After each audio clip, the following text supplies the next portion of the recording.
Salam damai sejahtera Paskah bagi saudari-saudaraku pencinta mutiara iman. Kita tentu ingat apa yang dikatakan pastor ketika membaptis. Aku membaptis engkau dalam nama Bapa dan Putra dan Roh Kudus. Tetapi dalam bacaan pertama minggu ke-6 Paskah, kita mendengarkan Petrus menyuruh keluarga Kornelius dibaptis dalam nama Yesus Kristus. Jadi yang menjadi pertanyaan, apakah kita dibaptis dalam nama Yesus atau dalam nama Bapa dan Putra dan Roh Kudus? Jawaban singkatnya adalah para imam membaptis dalam nama Bapa dan Putra dan Roh Kudus, karena Yesus sendiri menyuruh kita untuk membaptis dengan cara seperti itu, seperti yang kita baca dalam Matius 28 ayat 19. Tetapi di tempat lain dalam perjanjian baru, misalnya dalam Kisah Para Rasul 2 ayat 38, kita membaca, jawab Petrus kepada mereka, bertobatlah dan hendaklah kamu masing-masing memberi dirimu dibaptis dalam nama Yesus Kristus untuk pengampunan dosamu, maka kamu akan menerima karunia Roh Kudus. Di sini perintah untuk dibaptis dalam nama Yesus Kristus tidak dimaksudkan untuk dibaca sebagai formula untuk baptisan, yaitu kata-kata yang tepat untuk digunakan ketika melakukan baptisan.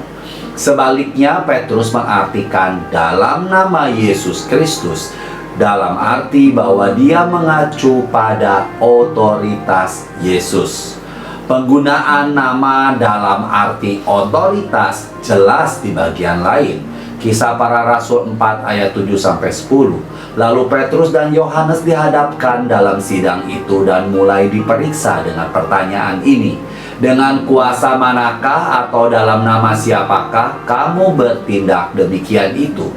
Maka jawab Petrus penuh dengan Roh Kudus, hai pemimpin-pemimpin umat dan tua-tua, jika kami sekarang harus diperiksa karena suatu kebajikan kepada orang sakit dan harus menerangkan dengan kuasa manakah orang itu disembuhkan, maka ketahuilah oleh kamu sekalian dan oleh seluruh umat Israel bahwa dalam nama Yesus Kristus orang Nazaret yang telah kamu salibkan, tetapi yang telah dibangkitkan Allah dari antara orang mati, bahwa oleh karena Yesus itulah orang ini berdiri dengan sehat sekarang di depan kamu.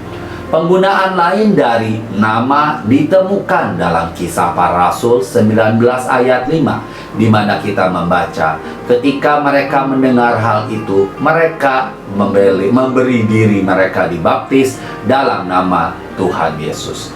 Konteksnya di sini adalah ketika Paulus bertemu dengan murid-murid di Efesus yang baru saja menerima baptisan Yohanes Pembaptis. Santo Thomas Aquinas menjelaskan bahwa baptisan Yohanes bukanlah sakramen, melainkan semacam sakramental, suatu persiapan untuk baptisan Kristus. Kita baca dalam Summa Theologiae bagian ketiga pertanyaan ke-38 bab yang pertama. Ketika para murid bisa dikatakan meningkat atau naik, mereka akan menerima baptisan yang dilaksanakan dengan formula Tritunggal dalam nama Bapa dan Putra dan Roh Kudus. Jadi jawaban singkatnya adalah dibaptis dalam nama Yesus berarti dibaptis sesuai dengan perintah Yesus, dan Dia memberitahu kita untuk melakukan pembaptisan dalam nama Bapa dan Putra dan Roh Kudus. Katekismus Gereja Katolik menegaskan penggunaan rumus ini dalam nomor 1240. Semoga menginspirasi kita semua. Tuhan Yesus memberkati. Salam sehat buat kita semuanya.